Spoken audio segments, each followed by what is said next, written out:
Hi everyone, today we will be talking about modern day slavery, but more specifically about child soldiers. Andres, why don't you tell us a little bit more about this theme? Sure, Shai. It is a very important situation that's still happening in continents like Africa and Asia. This theme consists of the cases where children are taken from their families by soldiers to be like them in the future. What soldiers want is to have more and more military support, and that's why leaders take kids without their family's permission, or in some cases without the child's consent, which is terrible, unfair. Thank you, Andres, for giving all that information to us. But today we have a very special guest, very specialized in this area. His name is Nicolas Falcon. Welcome to this show, and please tell us a little bit more about this and why it's happening more in Africa and Asia than other continents. It's a pleasure to be here tonight. Thank you, Cheyenne and Andres, for inviting me to talk about this very important topic.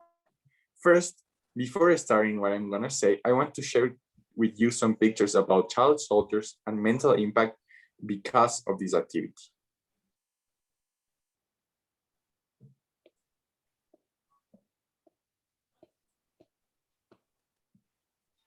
As you can see, these are three pictures of child soldiers.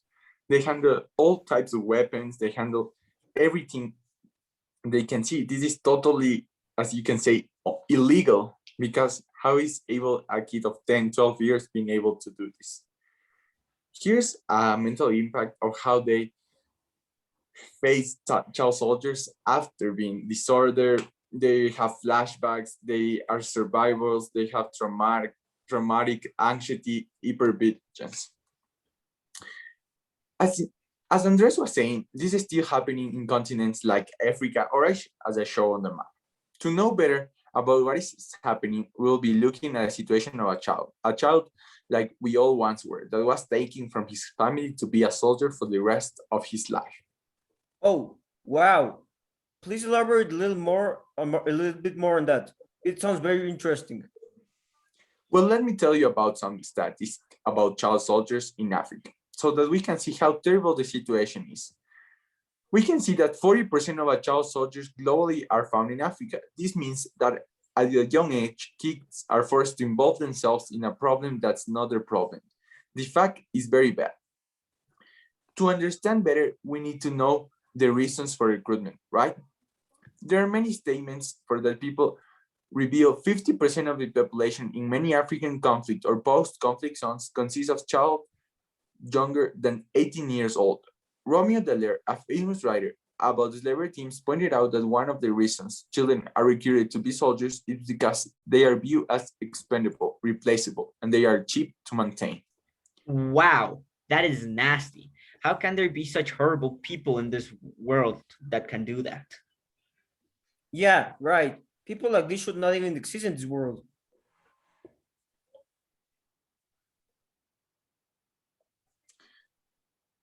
To explain a little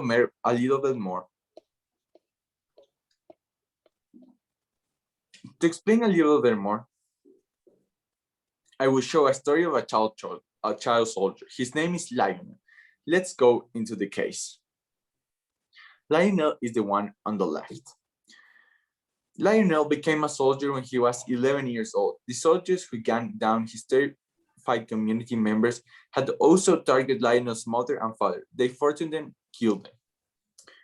Lionel ran over the bushes and got to hide. The problem here is that he didn't have a place where he could stay or have love, like a family. What he did in full anguish or food and shelter was that he volunteered himself as a soldier.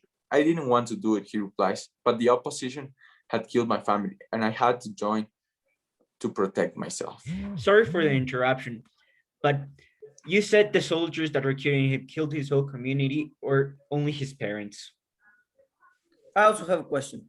Is there some organization or person to solve this to that want to solve the situations like Lionel's one?